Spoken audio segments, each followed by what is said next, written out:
परम पूज्य गुरुदेव परम वंदनीय माता जी की दिव्य उपस्थिति को साक्ष्य मानते हुए माँ गायत्री के पावन मंत्र के साथ मैं अपनी बात को आरंभ करना चाहता हूँ।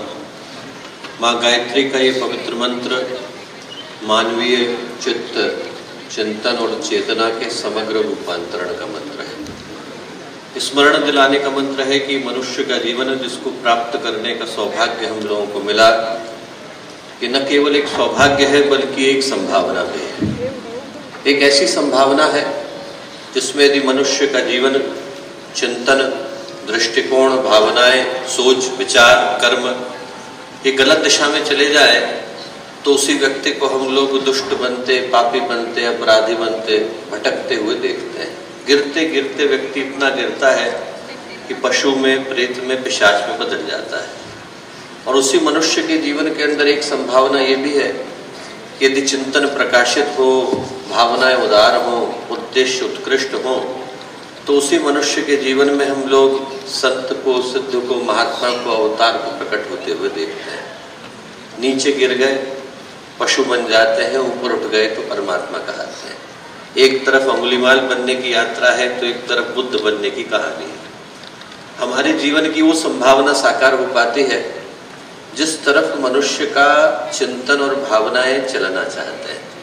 हमारे जीवन की वो संभावना जिसको पूज्य गुरुदेव ने मनुष्य में देवत्व का उदय धरती पर स्वर्ग का अवतरण कह करके पुकारा, उस संभावना को साकार करने का जो मंत्र है वही गायत्री का मंत्र है। और जो देवता शब्द है वो भारतीय संस्कृति के सबसे प्यारे शब्दों में से एक है। शास्त्रों को यदि उठा करके देखें तो शास्त्र कहते हैं कि देवता कौन? देवो दानदवा दीप दानदवा द्युस्थिते भवतिवा। देवता कौन हुआ?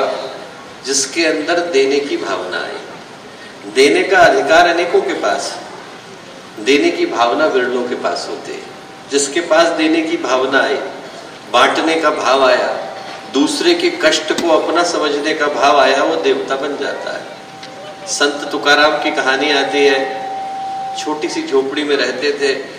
भगवान शिव भगवान विष्णु उनकी परीक्षा करने को पहुंचे। भगवान विष्णु ने दरवाजा खटखटाया, अंदर आ जाएं, बाहर बहुत बारिश हो रही है। तुकाराम बोले आ जाइए पर हमारी झोपड़ी छोटी है, इसमें एक व्यक्ति लेट सकता है, दो बैठ सकते हैं। आपको घुटने मोड़ करके बैठने में तकलीफ नहीं हो तो अंदर आ जाइए। आ गए, दोनों मोड़ करके बैठ गए। आधी रात गुजर गई। भगवान शिव ने दरवाजा खटखटाया, अंदर आ जाइए पर हमारी झोपड़ी छोटी है, इसमें एक लेट सकता है, दो बैठ सकते हैं, तीन खड़े हो सकते हैं। खड़े होने में तकलीफ नहीं हो तो अंदर आ जाइए। आ गए भगवान शिव भगवान विष्णु तुकाराम पूरी रात गुजार दी। सुबह का वक्त हुआ, दोनों भगवानों ने तुकाराम की ओर देखा और देख करके बोले तुकाराम हमारी दृष्टि में तुम देवता हो। मैं कैसा देवता हूँ? मेरी तो झोपड़ी छोटी है। तुकाराम बोले, भगवान बोले झोपड़ी छोटी है तुकाराम पर तुम्हारा दिल बहुत बड़ा है। जिसका दिल बड़ा होता है वो देवता है। गायत्री का मंत्र बोलता है जिसका दिल बड़ा हुआ, भावनाएं बड़ी हुई, दूसरे का कष्ट अपना लगने लगा, दूसरे का दुख अपना लगने लगा, उसके अंदर का देवता जागता है। देवो दानदवा दीप दानदवा, जिसके अंदर प्रकाशित होने का सकारात्मकता का भाव आया। द्युस्थिते भवतिवा, जहां बैठ गया वो जगह स्वर्ग हो जाती है। असली देवता वो नहीं जिनको स्वर्ग की आवश्यकता है, असली देवता वो है जिनकी स्वर्ग को आवश्यकता है।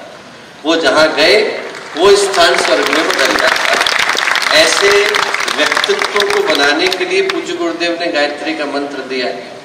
बिरला जी के सुपुत्र पूज्य गुरुदेव के पास सन 51 में गए, 11 करोड़ रुपए लेकर के गए, गुरुदेव के चरणों में रखा।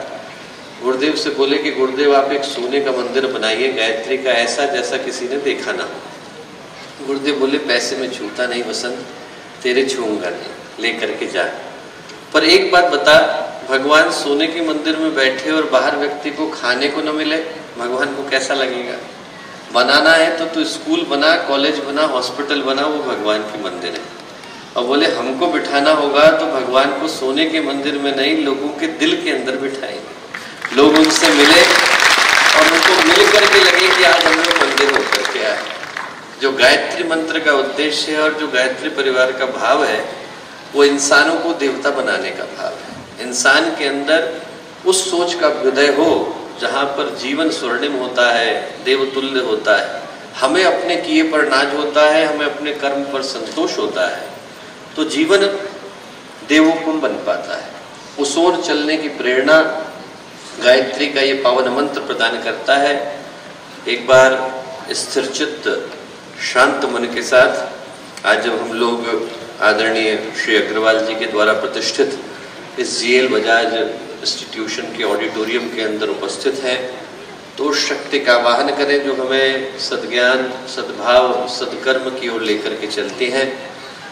माँ गायत्री का पावन मंत्र एक बार साथ साथ ओम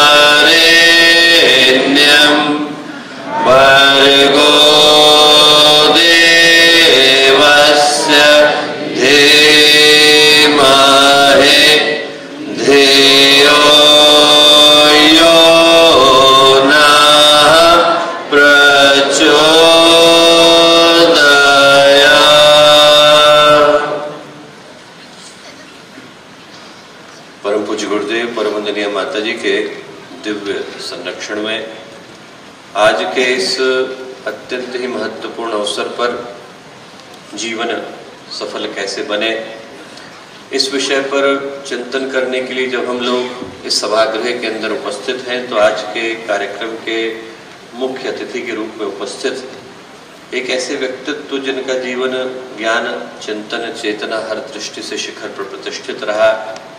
उत्तर प्रदेश में जेलों के अंदर एक बड़े ही क्रांतिकारी दृष्टि से ऐसे उत्तर प्रदेश सरकार के मंत्री आदरणीय श्री प्रजापति जी, यहाँ उपस्थित इस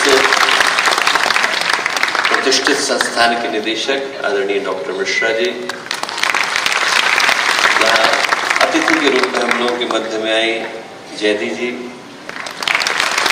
आदरणीय श्री बालरूप जी, उपस्थित गायत्री परिवार के सभी सम्मानित कार्यकर्तागण, विभिन्न स्थानों से आए सभी विशिष्ट अतिथिगण, इस संस्थान के विद्यार्थीगण, आचार्यगण, प्यारे भाइयों बहनों और प्यारे मित्रों, आज जब हम लोग इस सभागृह के अंदर उपस्थित हैं, तो आज का दिन हम में से प्रत्येक के लिए सौभाग्य को, संकल्प को, आवाहन को और आमंत्रण को लेकर के आया है।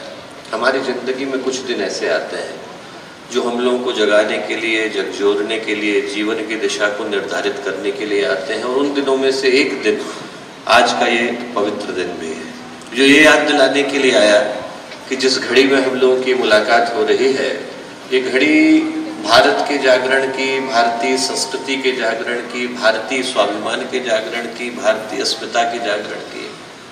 गुरुदेव 19 वर्ष के थे, यहाँ से बहुत दूर की घटना नहीं है, और गुरुदेव ने 19 वर्ष की आयु में एक कविता लिखी थी जो सैनिक मुखपत्र के अंदर प्रकाशित हुई और उसके बाद अनेकों के जीवन में क्रांति करने का कारण बनी।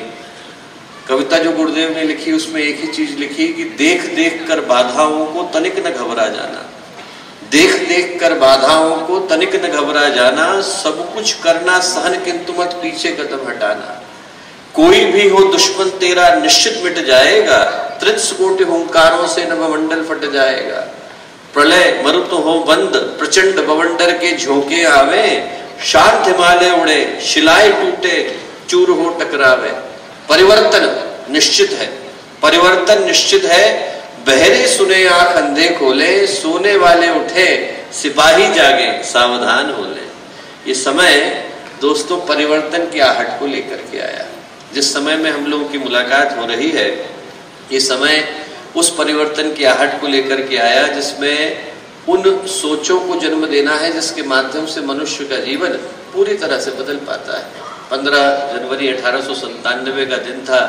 स्वामी विवेकानंद 5 वर्षों की लंबी पाश्चात्य देशों की यात्रा के बाद दोबारा भारत को लौटे, और लौटे तो उनका बड़ा स्वागत सभा का सम्मान हुआ, बहुत सारे लोग उनसे मिलने के लिए आए, और जो स्वागत सभा के अध्यक्ष थे उन्होंने स्वामी विवेकानंद का सम्मान किया और करने के बाद एक प्रश्न उनसे पूछा। प्रश्न पूछा कि इतने दिनों तक आप भारत की भूमि से दूर रहे, तो आपके ज्ञान का लाभ वहां के लोगों को मिला। जो लोग उन विषयों से सर्वथा परिचित थे, वेद था, वेदांत था, योग सूत्र थे, गीता थे, उपनिषद थे, उन विषयों पर आप जैसे व्यक्तित्व के माध्यम से उनको लाभ मिला। पर आपको क्या मिला? आपको तो इतने दिनों तक भारत की भूमि से दूर रहना पड़ा। इस प्रश्न का बड़ा प्यारा उत्तर स्वामी विवेकानंद ने दिया। उन्होंने कहा, मैं इतने दिनों तक यदि भारत की भूमि से दूर न रहा होता तो पहले जिन बातों को मैं भावना के आवेश में आकर के सत्य मानता था, उनको आज प्रमाण पूर्वक सत्य न मानता। बोले, मैं इतने दिनों तक भारत की भूमि से दूर रहा तो इस बात को पूरे गर्व, गौरव और विश्वास के साथ आज कह सकता हूं कि पूरे विश्व के मानचित्र में भी कोई एक देश ऐसा है जहां पर दया का, त्याग का, करुणा का, मानवता का, सेवा का, अध्यात्म का सर्वाधिक विकास हुआ है तो वो देश भारत का देश।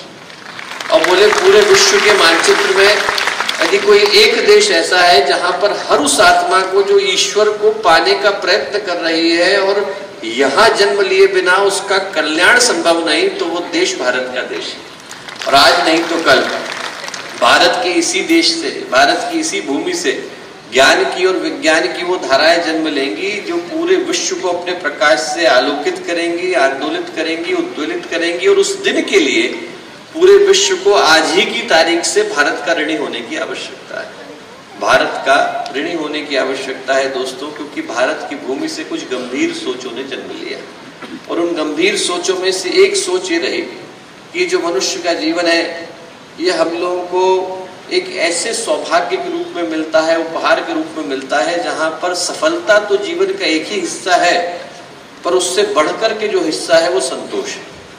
व्यक्ति सफल तो अनेकों तरीकों से हो जाता है, पर जब तक उसके जीवन में संतोष का, अपने कर्म के ऊपर गर्व का भाव जन्म नहीं लेता, तब तक उसका जीवन अधूरा ही बना रहता है। यदि हम लोग भारतीय शास्त्रों को उठा करके देखें तो भारतीय शास्त्र कहते हैं कि इंसान के अंदर देवीय संभावना का अभ्युदय होता है। यदि आप गीता को उठा करके देखें तो जब गीताकार ने भगवान के विराट रूप को देखा तो उनके मुंह से निकला दिव्य सूर्य सहस्र से। इतना प्रकाश भगवान के अंदर था जितना हजारों सूर्यों के एक साथ उदय होने पर निकलता है। उस प्रकाश के अंश के रूप में इंसान धरती पर आता है। ईश्वर अंश जीव अविनाशी। शास्त्रकार कहते हैं रामचरितमानस में, बड़े भाग मनुष्य तन पावा, सुर दुर्लभ सद ग्रंथ ही गावा। बड़े भाग्य से ये मनुष्य का जीवन इंसान को मिल पाता है जो देवताओं के लिए दुर्लभ बताया गया है। शास्त्रों की दृष्टि से, महापुरुषों की दृष्टि से, जिनने अपने जीवन को एक संभावना के साथ जिया, उनकी दृष्टि से यदि उठा करके देखें तो मनुष्य का जीवन एक देवी, ईश्वरीय महान संभावना के रूप में हमें मिलता है। पर यदि हम लोग आसपास दृष्टि उठा करके देखें तो पता चलता है कि वो जो मनुष्य का जीवन जिसको एक ईश्वरीय उपलब्धि के रूप में मिलना था, वो न जाने किन समस्याओं में उलझ करके रह गया है। तीन चीजें हम लोग ईश्वर के पास से लेकर के आए, आज तीनों ही मंचों पर, तीनों ही फ्रंट पर हम अपने जीवन को गंवाते नजर आते हैं। शरीर मिला, मन मिला, भावनाएं मिली। शरीर इस कदर व्यक्ति का भटका, बिखरा, बीमार हुआ कि एक एक व्यक्ति के शरीर के अंदर इतनी बीमारियां आ गई है कि आप मेडिकल की टेक्स्ट बुक में पढ़ें तो मिलती नहीं है। रोटियां व्यक्ति 2 ही खा पाता है, गोलियां 20 खानी पड़ती। व्यक्ति के शरीर के अंदर इतनी तकलीफें आ गई। मन परेशानियों से उलझ करके रह गया। व्यक्ति के पास स्ट्रेस आ गई, टेंशन आ गई, बहुत सारी समस्याएं आ गई। और भावनाएं ऐसी हो गई है कि छोटी छोटी बातें व्यक्ति को इतनी गहरी चुभ जाती है कि किसी ने कुछ कहा, व्यक्ति घर से निकलता है, अपने को मारने के लिए, दूसरे को मारने के लिए तैयार हो जाता है। वो जो जीवन था जिसको हमने देवी उपहार कह करके पुकारा, वो हमारी आंखों के सामने समस्याओं का, परेशानियों का, उलझनों का अंबार बन करके रह गया है। व्यक्ति अपने ही जीवन की समस्याओं से उलझा हुआ है। स्ट्रेस है, टेंशन है, इतनी आ गई कि छोटे छोटे बच्चे से लेकर बड़े बड़े व्यक्ति को टेंशन है। हम लोग मुंबई में थे तो मुंबई में एक इंडस्ट्रियलिस्ट मिलने के लिए आए और आए तो बोले कि भैया बहुत दुखी थे, रोने से लगे। क्या बात हुई? तो बोले भैया इस बार बिजनेस में बड़ा नुकसान हुआ। कितने का हुआ? बोले 1 करोड़ रुपए का हुआ। अरे मैंने कहा बहुत हो गया, अगली बार भगवान चाहेंगे, गुरुदेव चाहेंगे तो पूरा होएगा। उनकी पत्नी बोली भैया इनकी बात मत सुनना। क्यों? बोले 15 करोड़ का फायदा सोच करके बैठे थे, 14 करोड़ का फायदा हुआ है। नुकसान नहीं हुआ है। 15 करोड़ का फायदा सोचा था तो 14 करोड़ का फायदा, 1 करोड़ का नुकसान नजर आता है। मन ऐसा हो गया है कि यदि समस्याएं नहीं है तो व्यक्ति समस्याओं का आविष्कार करना चाहता है। एक तरफ हम लोग शास्त्रों में पढ़ते हैं कि मनुष्य का जीवन ईश्वर के द्वारा प्रदत्त उपहार है, उनके खजाने में जो सबसे बड़ी विभूति थी वो आत्मा को उन्होंने इंसान के जीवन के रूप में दी। इसी के अंदर हम लोग गुरुदेव बनते हुए, विवेकानंद बनते हुए, महर्षि अरविंद बनते हुए, रमण महर्षि बनते हुए देखते हैं। इंसान के अंदर की वो संभावना साकार होती है तो व्यक्ति अपने जीवन की दिशा को तो प्रशस्त करता ही है, अनेकों के जीवन का कल्याण करके जाता है। एक संभावना, एक सौभाग्य तो वो। पर एक तरफ यदि हम देखते हैं तो व्यक्ति अपने शरीर से परेशान है, मन से परेशान है, भावनाओं से परेशान है, परिवार से परेशान है। व्यक्ति पहले तो ये था कि हमारा पूरा गांव परिवार हुआ करता था, घटते घटते हुआ कि मेरा घर ही मेरा परिवार है, घटते घटते हुआ कि उसमें भी मेरा परिवार ही मेरा परिवार है। अब उसके अंदर भी आदमी अकेला हो गया है, उसको अपनी परेशानियों के लिए, अपने दिल की भावनाओं को शेयर करने के लिए किसके पास जाए, किससे मन की बातें करे। इतनी सारी भीड़ के बीच में इंसान अकेला हुआ घूमता है और ऐसे में प्रश्न उभरता है कि इन समस्याओं का समाधान क्या हो सकता है। जब बात जीवन में सफलता की आती है तो मैं कहूँगा कि सफलता से ज़्यादा महत्वपूर्ण है व्यक्ति सुखी बने और संतुष्ट बने। सफलता तो व्यक्ति को मिल जाती है पर व्यक्ति के लिए उससे ज़्यादा जरूरी यह है कि उसको जो मिले उसमें उसकी जीवन की खुशियां मिले, चेहरे की मुस्कुराहट छिन न जाए, अपनों का प्यार छिन न जाए, जिस जगह पर खड़ा है उसके नीचे की भूमि छिन न जाए। जो मिले वो ऐसा मिले जिसके ऊपर उसको संतोष हो, गर्व हो। और वो करने के लिए दोस्तों हम लोग प्रतिष्ठित संस्थान के अंदर उपस्थित हैं। एक एनालिसिस करनी जरूरी हो जाती है, एक समीक्षा, एक मूल्यांकन करना जरूरी हो जाता है कि आखिर जिस स्थिति में इंसान आकर के पहुंचा वहां तक पहुंचने के पीछे का कारण क्या है। पहुंचने के पीछे के कारण अनेक हैं पर जो सबसे महत्वपूर्ण कारण है जो पूज्य गुरुदेव ने कह करके बताया वो ये बताया कि मनुष्य उसका मूल्य भूल गया जो उसको मिला था। इंसान को मनुष्य का जीवन मिला पर वो ये भूल ही गया कि ये जीवन कितनी कष्ट कठिनाई के बाद मिला है। दो ही तरीके से हम इस यात्रा को देख सकते हैं। एक यात्रा तो धर्म की है, कर्म की है, अध्यात्म की है। उस दृष्टि से देखें तो 84 लाख योनियों में भटकने के बाद इंसान के जीवन को प्राप्त करने का अवसर मिलता है। और एक यात्रा विज्ञान की, विज्ञान की दृष्टि से देखें तो भी जिस स्थान पर मैं आकर के खड़ा हुआ, आप आकर के खड़े हुए, यहाँ तक पहुंचने की यात्रा एक मिनट की यात्रा नहीं। पहले यूनिसेलुलर बीइंग थे, मल्टी सेलुलर बने, मल्टी सेलुलर से प्रोकैरियोट बने, उसके बाद फिर धीरे धीरे फिश बने, एम्फीबियन बने, रेप्टाइल बने, रेप्टाइल से एप बने, एक दिन एप खड़ा हो गया, उसके अंदर कॉग्निटिव इवोल्यूशन हुआ, इंटेलेक्चुअल हुआ, इमोटिव इवोल्यूशन हुआ। 4.6 बिलियन ईयर्स की यात्रा है तब जाकर के इंसान बन पाया है। तो चाहे आप शंकर की दृष्टि से देखें, आइंस्टाइन की दृष्टि से देखें, पातंजलि की दृष्टि से देखें, विज्ञान की दृष्टि से देखें, जो मनुष्य का जीवन मिला वो अनेकों जन्मों की प्रतीक्षा के बाद मिला। और व्यक्ति को जो मिलता है बहुत कठिनाई के बाद, उस मूल्य को व्यक्ति भुला करके बैठ जाता है। पूज्य गुरुदेव ने एक बहुत प्यारी कथा लिखी है प्रज्ञा पुराण के अंदर। जिन लोगों ने कभी पढ़ी नहीं उनको मैं अवश्य कहूँगा कि एक बार वो प्रज्ञा पुराण को पढ़ें। और कहानी एक किसान की है। वो किसान जो है उसको किसी ने बताया कि आपके गांव के पास से जो नदी बह रही है, नदी के किनारे जो पत्थर पड़े हैं, इन पत्थरों में से एक पत्थर पारस का पत्थर है, आपको मिल जाए तो जीवन सौभाग्य में बदल जाएगा। उसका मन हुआ कि मिले, पर कैसे मिले, सारे दिखने में एक जैसे। उसने नियम बनाया। नियम ये बनाया कि हर रोज सुबह मैं घूमने के लिए निकलूंगा, पत्थर उठाऊंगा, बाएं हाथ में लोहे का बुरादा रखूंगा, पत्थर को बुरादे से घिसूंगा, वो बुरादा सोने में बदल गया तो ठीक, और नहीं बदलेगा तो पत्थर को उठा करके पानी में फेंकूंगा ताकि दोबारा उसी पत्थर को न उठाना पड़े। नियम बहुत अच्छा था। समस्या मनुष्य का मन। आप रोज एक ही चीज को करो, बार बार करो तो धीरे धीरे वो चीज आदत में बदल जाती है। कर क्यों रहे व्यक्ति भूल जाता है। ऐसा ही उसके साथ हुआ।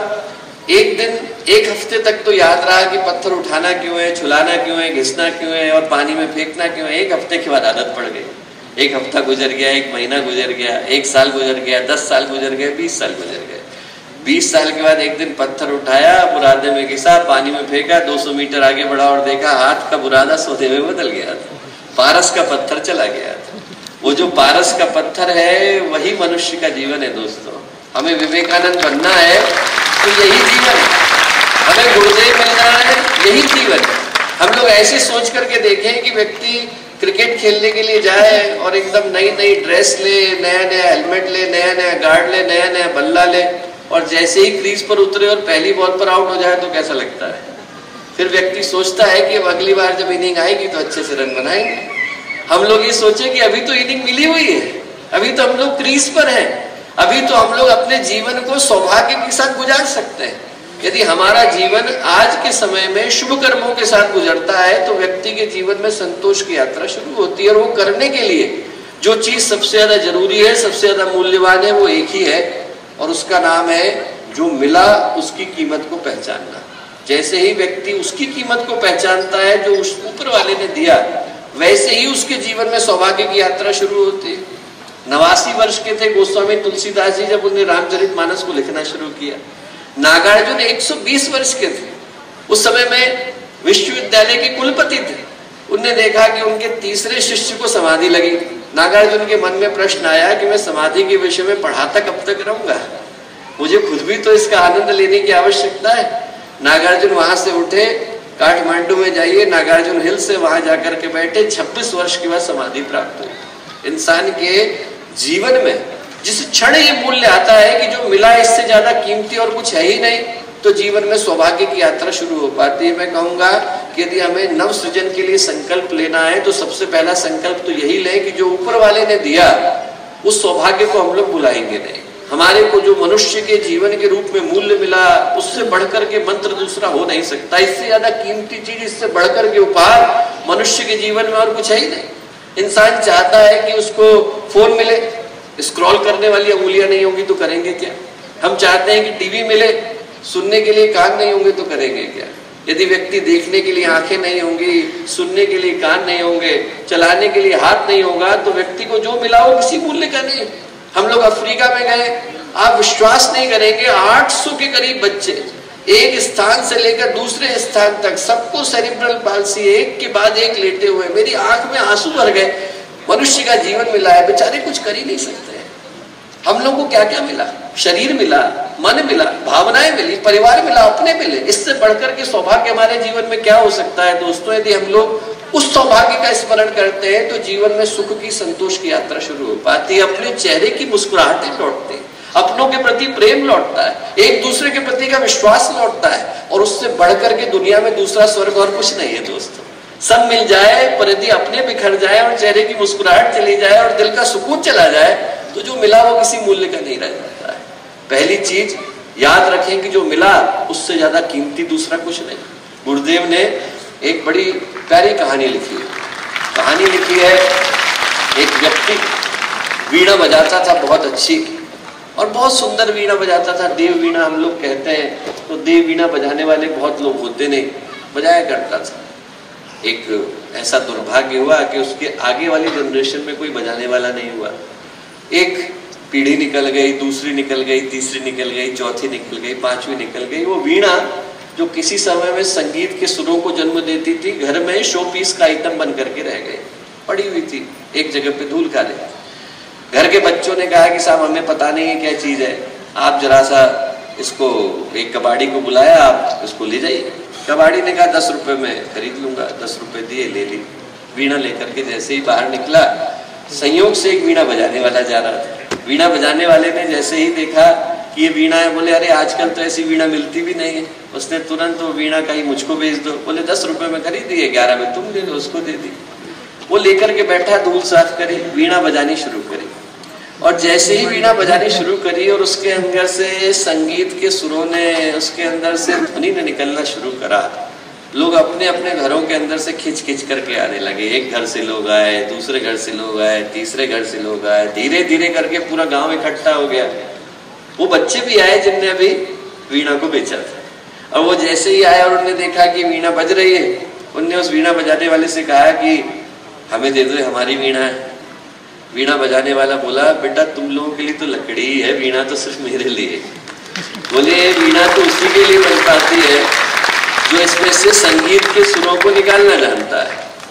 हमारे लिए तो मनुष्य का शरीर ही है, चमड़ी है, उसके अंदर हड्डी है, उसके अंदर रक्त बह रहा है, उसके अंदर मांस है। विवेकानंद किसी एक के लिए बन पाता है, गुरुदेव किसी एक के लिए बन पाता है। सौभाग्य तब होगा जब हम लोग इस चमड़ी के शरीर को गुरुदेव के रूप में बदल करके जाता है।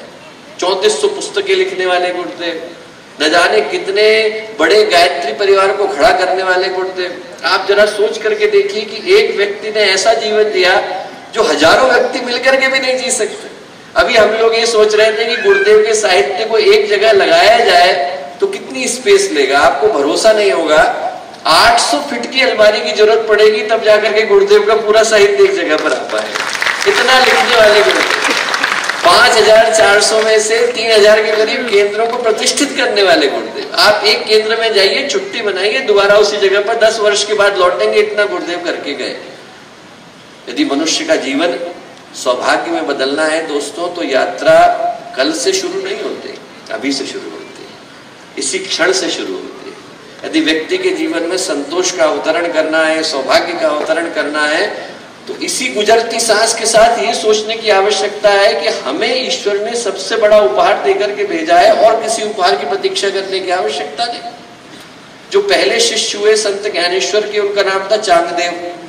1400 वर्ष की समाधि उनने लगाई। 1400 वर्ष का जीवन नहीं, 1400 वर्ष की समाधि। और 1400 वर्ष की समाधि के बाद क्या हुआ? उनको सिद्धि मिली। सिद्धि क्या मिली? मुर्दे के सिर पर हाथ रखेंगे, मुर्दा जी जाएगा। भगवान के बराबर ताकत है। वो रोज अपने घर में ध्यान लगा करके बैठते थे। हजारों लोग आते थे जिनके घर में कोई नाते रिश्तेदार, सगा संबंधी, मित्र शरीर छोड़ करके चला गया होता था, प्राण छोड़ के चला गया होता था। उसके लाश को लेकर के घर वाले आते थे, सामने बिछा देते थे, आंख खोलते थे। आंख खोली, जैसे ही मुर्दे के सिर पर हाथ रखा, मुर्दा खड़ा होता था, चला जाता था। जाता था तो लोग जय जयकार करते थे। जितनी जय जयकार करते थे उतना चांगदेव का अहंकार बढ़ता था। मेरे पास वो शक्ति है जो भगवान के पास है। बहुत अहंकार बढ़ा। एक दिन क्या हुआ, आंख बंद करके बैठे थे, लोग अपने अपने घरों से शवों को लेकर के आए हुए थे। 8 साल की बच्ची आई, नाम था मुक्ताबाई। मुक्ताबाई ने, जो संत ज्ञानेश्वर की छोटी बहन, मुक्ताबाई जैसे ही वहां पर पहुंची तो मुक्ताबाई ने कहा, 8 साल की थी, क्या हो रहा है यार? बोले, अरे प्रतीक्षा करो, चमत्कार होने वाला है। जैसे ही आंख खोलेंगे और मुर्दों के सिर पर हाथ रखेंगे, सारे मुर्दे खड़े होंगे, चले जाएंगे। मुक्ताबाई बोली, उसके लिए इनके आंख खोलने की प्रतीक्षा करने की क्या आवश्यकता है?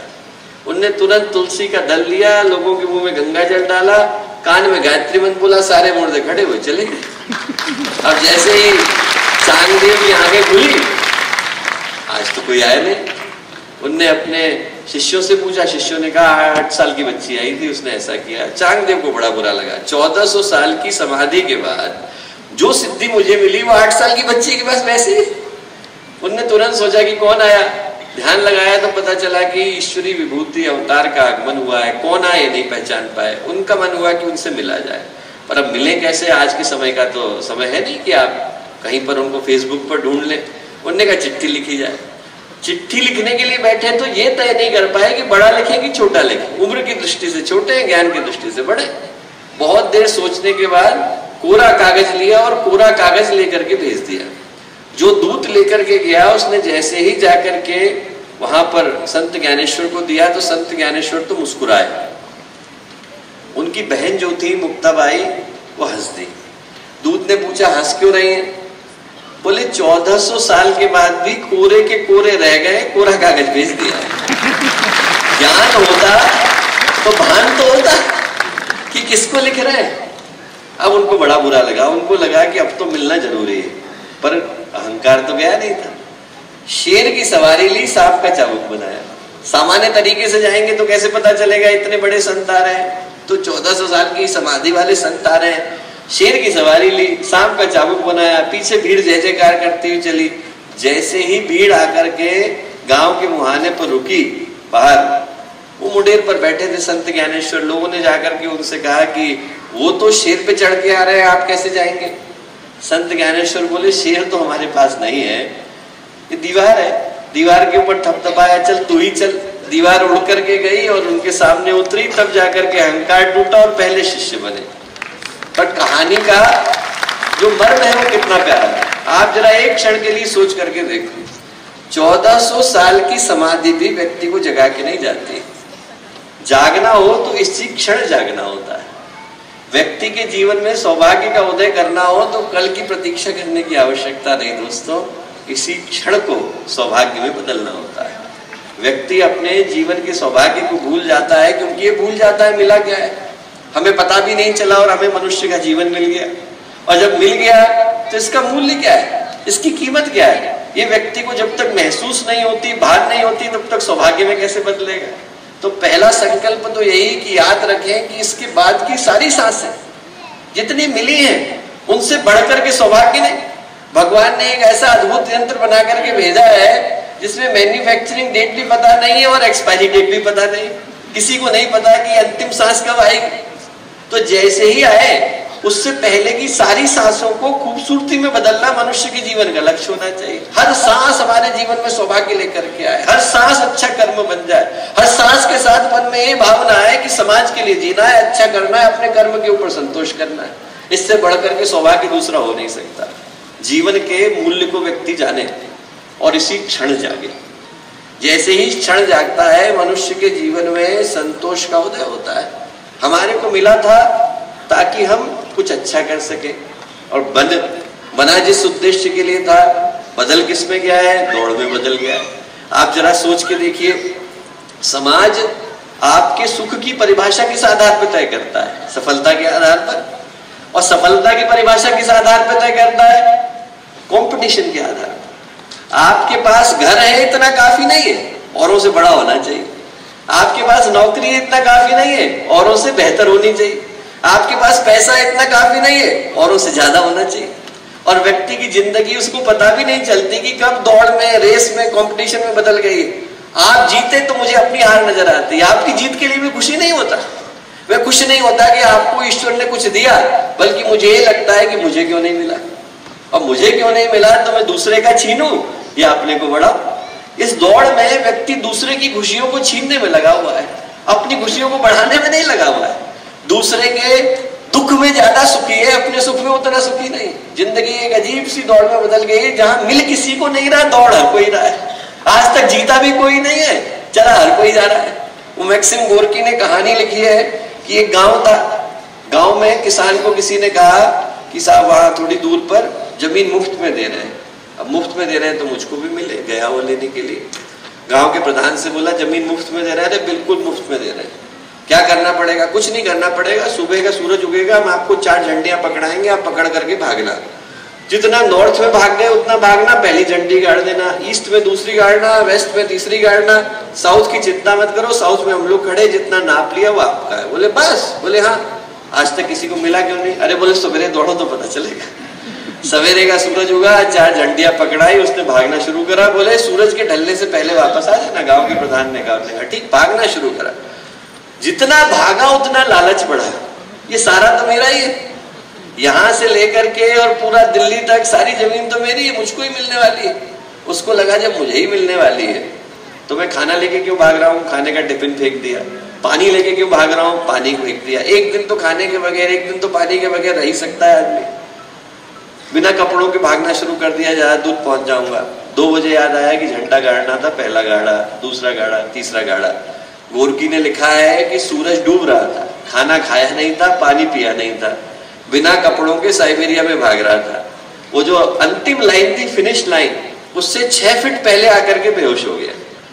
जब होश आया तो चंद्रमा चढ़ा हुआ था, आधी रात हो गई थी, पूरा गांव इकट्ठा था, गांव वाले ताली बजा रहे थे, भैया तुम बहुत दूर आ गए। बाकी के लोग लालच में इतना पड़े कि आज तक लौटे नहीं है, झंडियां ही गाड़ रहे हैं। उसको लगा इतनी दूर तक आ गया तो हो सकता है कि डिस्काउंट में मिल जाए। उसने गांव के प्रधान से कहा ये जो जमीन रह गई है 6 फीट मेरी नाखूनों के बीच में और फिनिश लाइन के बीच में, इसका क्या करोगे? गांव का प्रधान बोला तुम्हारे मरने की प्रतीक्षा कर रहे हैं, तुम्हारी कब्र खोदेंगे, तुमको गाड़ेंगे, इतनी ही जमीन तुम साथ लेकर के जाते हो, 6 फीट अंडरग्राउंड। कहानी का नाम है 6 फीट अंडरग्राउंड। उससे ज्यादा किसी को मिली नहीं, भाग हर कोई रहा। दोस्तों, जो सोचने की आवश्यकता है कि कहीं हमारी जिंदगी दौड़ में तो नहीं बदल गई, हमें पता भी नहीं चलता और हम लोग दौड़ का हिस्सा हो जाते हैं। पहली चीज वो कीमत याद आए जिसके लिए मनुष्य का जीवन मिला है। दूसरा याद आए वो शिखर जिधर चलने के बाद मनुष्य ने अपने जीवन को संतोष में बदला। मनुष्य का जीवन मिलता है ताकि हम विवेकानंद की तरह का जीवन जी करके जाए, गुरुदेव की तरह का जीवन जी करके जाए। कर्म भावनाएं, दृष्टिकोण, चिंतन, व्यक्तित्व, ये सारे शिखर पर जाकर के प्रतिष्ठित हो तो जीवन सौभाग्य में बदलता है। मूल्य याद रहे, ये याद रहे कि उसके लिए जागना आज ही की तारीख से है। ये याद रहे कि जागना है पर भागना नहीं है। व्यक्ति ऐसा नहीं हो कि भागने में पूरी जिंदगी गुजार दे और जब तक होश आए तब तक चलने का वक्त आ जाए। भगवान कब चेकआउट का नोटिस भेज देगा कौन जानता है। किसी भी दिन कह देगा खाली करो, बहुत दिन रह लिए। तो हर क्षण जब तक हम लोग रहे वो जीवन सौभाग्य का रहे, ये हमारे जीवन की सौभाग्य की यात्रा को प्रबल बनाता है। और अंत में दोस्तों, यदि भागना ही पड़े तो उनको न भूल जाए जिनके लिए यात्रा शुरू करेगी।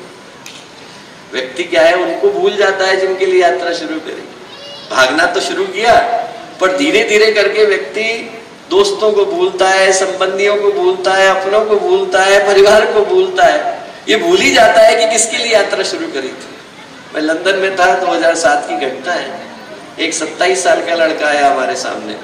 वो बहुत ही प्रतिष्ठित परिवार से था। उसके पिता जो है वो लंदन के अमीर लोगों में से एक थे और उसने कैम्ब्रिज विश्वविद्यालय को टॉप किया था। एक ही दिक्कत थी, कोकेन लेने लग गया था। कोकेन यदि कोई लंबे समय तक ले तो उसको एक अजीब से हेलुसिनेशन होने लग जाते हैं। उनको हम बोलते हैं लिलीपुशियन हेलुसिनेशन। जो गुलिवर एंड लिलीपुट वाली कहानी है, वहां से शब्द आया। छोटे छोटे इंसान उसको दिखते थे, तो थे नहीं पर उसको दिखाई पड़ते थे। इंसुलिन की सिरिंज लेकर उनको निकालने की कोशिश करता था। जिस दिन देखा था उस दिन उसके पैर के अंदर 27 छेद थे। आप बिल्कुल हालत खराब थी और दुखी स्थिति में आया। गुस्सा बहुत था उसके अंदर, हर व्यक्ति से लड़ता था। तो एक दिन मैंने उससे पूछा कि इतना गुस्सा क्यों? बोले आप लोगों से नहीं हूं, मैं अपने पिता से गुस्सा हूं। क्यों? बोले आप सोचिए, एक सामान्य व्यक्ति अपनी जिंदगी में कुछ पाने का प्रयत्न कर रहा है। अच्छी एजुकेशन चाहिए ताकि जॉब मिले, जॉब चाहिए ताकि हमें घर मिले, घर चाहिए ताकि परिवार मिले। बोले मैं 18 साल का हुआ, 3 फरारी मिल गई। 20 साल का हुआ, हेलीकॉप्टर मिल गया। जिंदगी में ऊपर जाने को नहीं था पर नीचे गिरने को था। तो मैंने कहा देखो, आपके पिता इसके लिए रिस्पॉन्सिबल नहीं है। उनने ये सोच करके आपको नहीं दिया कि आपका जीवन बिगड़ेगा। पर यदि आपको लगता भी है कि आपके पिता रिस्पॉन्सिबल हैं, तो ये प्रश्न तो जरूरी है कि जीवन किसका है। आप पूरी जिंदगी उनको दोष देते हुए तो नहीं गुजार सकते ना। आपको सोचना तो पड़ेगा कि जीवन किसका है। बस उस दिन के बाद देखा नहीं, वो चला गया। 3 साल के बाद उसने साउथ अफ्रीका से चिट्ठी लिखी। बोले आपने उस दिन वो बात कही, मुझे बड़ी गहरी चुभी। मैं पूरे विश्व के भ्रमण पर निकल गया, घूमते घूमते भारत पहुंचा। भारत में एक छोटा सा स्थान है बस्तर, वहां पहुंचा। और बस्तर में क्या है, घूम रहा था, अपने साथ एक इंटरप्रेटर था, उसको लेकर। उसने एक किसान को देखा। वो किसान जो है बिल्कुल, उनके पास पहनने को कपड़े नहीं, खाने को भोजन नहीं, 4 बच्चे, बड़े खुश, बहुत खुश थे। जो खा रहे थे वो खाने में, उनने उसको भी बुला लिया। बोले आप भी आ जाओ। इसको बड़ा आश्चर्य हुआ। इसको लगा कि इनके पास तो कुछ भी नहीं है, तब इतना खुश कैसे है। इसने उनसे कहा, अपने इंटरप्रेटर से, अनुवादक से, कि जरा इनसे ये तो पूछिए कि लोग इतना खुश कैसे है, इनके पास तो कुछ भी नहीं है। जैसे ही उसने कहा कि इनके पास कुछ नहीं है, तो किसान बोला कि इनसे किसने कह दिया कि मेरे पास कुछ नहीं है? बोले इनसे कहिए कि मेरे पास परिवार है। जैसे ये कहा, बोले मैंने अगली फ्लाइट पकड़ी और लंदन को गया। लंदन पहुंचते से ही बोले मैंने अपने पिता को गले लगाया और हम दोनों फूट फूट करके 4 घंटे रोए। पहली बार याद आया कि जिंदगी की खुशियां उसी छत के नीचे थी जहां पर मैंने जिंदगी गुजारी थी। पूरा दुनिया भटका, तब जाकर के पता चला कि जिसके लिए भटक रहा था वो खुशियां तो घर में ही। दोस्तों, मैं कहूंगा कि हम अपनी खुशियों को देखने के लिए दूर क्यों जाएं, वहां से शुरू करें जहां से दुख की शुरुआत हुई। यदि जिंदगी को खुशनुमा बनाना है तो याद करना होगा कि मिला क्यों। यदि जिंदगी को खुशनुमा बनाना है तो दौड़ से हटा करके वहां याद करना होगा जहां से खुशियां आती है, अपनों के ही बीच में। यदि वो सुखी हो जाते हैं तो जिंदगी सुखी हो जाती है और जिंदगी खुशनुमा हो जाती है। अंतिम बात मैं बोलूंगा, यदि हम किसी दूसरे के चेहरे पर मुस्कुराहट ले आते हैं। आपने किसी और को खुश किया, आपकी खुशी को छीनने वाला दुनिया में पैदा नहीं हो सकता। आप जैसे ही दूसरे की खुशी का कारण बनते हैं, आपकी खुशी अपने आप आ जाती है। ऐसा कोई व्यक्ति नहीं जिसने दूसरे को दुख दिया हो और उसके खुद के जीवन में सुख आ गया हो, और ऐसा कोई व्यक्ति नहीं जिसने दूसरे को सुख दिया और उसको खुद के जीवन में दुख आ गया हो। संभव ही नहीं। आपके जीवन में संतोष आता है। जब संत विनोबा भावे भारत के भ्रमण पर निकले तो एक उनने उस समय मैं अभियान चलाया था जिसमें बहुत सारे डाकुओं ने आत्मसमर्पण किया। एक बड़े कुख्यात डाकू थे, उन्होंने भी आत्मसमर्पण किया, उनको आजीवन कारावास मिला। 11 साल के बाद प्रोबेशन पे छोड़ दिए गए, उनका व्यवहार अच्छा था। बाहर आए तो अखंड ज्योति हाथ में लग गई। उनको लगा कि जो लिखते हैं उनसे मिलके आते हैं। गुरुदेव के पास गए, गुरुदेव से बोले कि गुरुदेव आप मुझको दीक्षा दीजिए, आपके साथ रहना चाहता हूँ। गुरुदेव बोले सजा पूरी करके आ। सजा पूरी करके आए। गुरुदेव ने कहा 3 महीने का सत्र कर। 3 महीने का सत्र किया। फिर गए गुरुदेव के पास, गुरुदेव अब कहाँ जाऊं? उस समय में शांति कुंज में परिव्राजक सत्र चलते थे, आप प्रवृत्जा पर निकलते थे। गुरुदेव ने कहा उस गांव में जा जहां तूने लोगों को सताया था। बोले वहां मत भेजिए, वहां मैंने लोगों को बहुत परेशान किया है, वहां पर नहीं जा पाऊंगा। गुरुदेव बोले बेटा जब बुद्ध ने अंगुलीमाल को भिक्षु बनाया तो सबसे पहले उसी गांव में भेजा था जहां उसने लोगों को मारा था। तो अच्छा इंसान बन गया है, इसकी परीक्षा उसी गांव में होगी जहां पर तूने लोगों को सताया है। गए वो, उनको देख करके लोग डर गए, फटाफट अखंड ज्योति के सदस्य बन गए, अनुदान दे दिया। जैसे ही लौटे उनने गुरुदेव को बताया कि गुरुदेव इतने लोग अखंड ज्योति के सदस्य बने। गुरुदेव ने कहा तुझको देख के बने, तेरे अंदर के डाकू को देख के बने। बोले डाकू को देख के ही बने होंगे। बोले अरे उनको भरोसा तो दिला कि तू अच्छा इंसान बना है। उनने जब जाना शुरू किया और फिर अच्छे तरीके से लोगों से मिलना शुरू किया तो धीरे धीरे करके लोगों को भरोसा हुआ कि अच्छा इंसान बन गया। जो लोग डरा करते थे वो हंसने लग गए, बोले देखो बाबा जी बन गया, पीले कपड़े पहन के घूमता है। उनके एक दोस्त थे, वो बोले कि आपको क्या मिला? ये लोग जो आपसे डरा करते थे वो आज जो है आपको देख करके हंस रहे हैं, आपको क्या मिला? वो बोले बाहर नहीं मिला, भीतर मिला। बोले मैं 14 साल तक 15 साल तक जेल के अंदर था, एक रात नहीं सो पाया। बोले एक रात मुझे नींद नहीं आई, हर रात में करवटें बदलता था। मुझे कभी वो बहनें दिखाई पड़ती थी जिनके पति को मार दिया, कहते थे कि मुझको विधवा क्यों बना गए। बच्चे दिखाई पड़ते थे जिनको पिता को मैंने मार दिया, वो आकर कहते थे हमें अनाथ क्यों बना गए। बोले अब दुनिया कुछ भी कहती होगी पर मैं चैन की नींद सोता हूं क्योंकि मुझे पता है कि मैं सही पथ पर चल रहा हूं। जो सही पथ पर चलने का संतोष है वो दुनिया की कोई चीज नहीं दिला सकती दोस्तों। जैसे ही हम दूसरे को मुस्कुराहट देते हैं वैसे ही हमारी मुस्कुराहट आती है।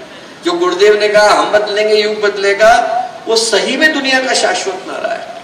जब तक इंसान अपने आप को नहीं बदलेगा उसको दूसरे के बदलने पे भरोसा ही नहीं आता, और जैसे ही वो अपने को बदलता है उसको दुनिया के बदलने पे भरोसा आ जाता है।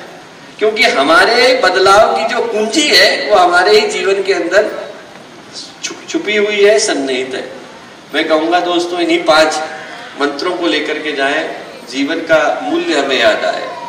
ये याद आए कि हमें जागना है पर भागना नहीं, और यदि भागने ही लग गए तो उनको नहीं भूलना है जिनके कारण यात्रा शुरू करें, और किसी दूसरे के चेहरे पर मुस्कुराहट लाने का कारण बनना है। जैसे ही बनते हैं वैसे ही जीवन में सौभाग्य का उदय होता है। कोई पूछ रहा था कि अभी 2 ही महीने के बाद दिल्ली में 251 कुंडी गायत्री महायज्ञ संपन्न होने जा रहा है। उसका उद्देश्य क्या है? उसका उद्देश्य वैसे तो वो सारी चीजें हैं जो यज्ञ का उद्देश्य होता है, पर जो सबसे बड़ा उद्देश्य है वो यही कि दिल्ली और दिल्ली के आसपास के सारे क्षेत्रों के जितने लोग हैं उनके चेहरे पर असली मुस्कुराहट को लाना है, जिंदगी की खुशियों को लौटाना है, जिंदगी के सुख को लौटाना है, जिंदगी के संतोष को लाना है, जिंदगी के उद्देश्य को लौटाना है। हर व्यक्ति का जीवन सफल बने और सफल बनने के साथ सुखी और संतुष्ट बने, यही हम लोगों की प्रार्थना है। हर वो व्यक्ति जो यहाँ पर विद्यमान है उनके जीवन के जितने दुख हैं वो यहीं छूट जाए। मैं कहूँगा कि आप लोग जब जाइएगा तो अपना बटुआ मत भूलिएगा, गाड़ी की चाबी मत भूलिएगा, घर की चाबी मत भूलिएगा, परेशानियों को भूल जाइएगा, परेशानियों को यहीं छोड़ के जाइएगा। चेहरे पर खुशी, मन में मुस्कुराहट, गुरुदेव पर भरोसा लेकर के जाइएगा ताकि जीवन में सौभाग्य की यात्रा शुरू हो सके। इतनी देर तक आपने इन बातों को इतने धैर्य से सुना, उसके लिए सभी को बहुत सारा धन्यवाद, शुभकामनाएं। अब आप शांति कुंज वीडियो यूट्यूब चैनल देखें कभी भी कहीं भी। डाउनलोड करें शांति कुंज वीडियो मोबाइल ऐप, उपलब्ध है गूगल प्ले स्टोर एवं एप्पल स्टोर पर भी। हमारे YouTube चैनल शांति कुंज वीडियो गायत्री परिवार को सब्सक्राइब करें एवं बेल आइकन जरूर दबाएं ताकि गायत्री परिवार की विभिन्न गतिविधियों की जानकारी आपको मिलती रहे।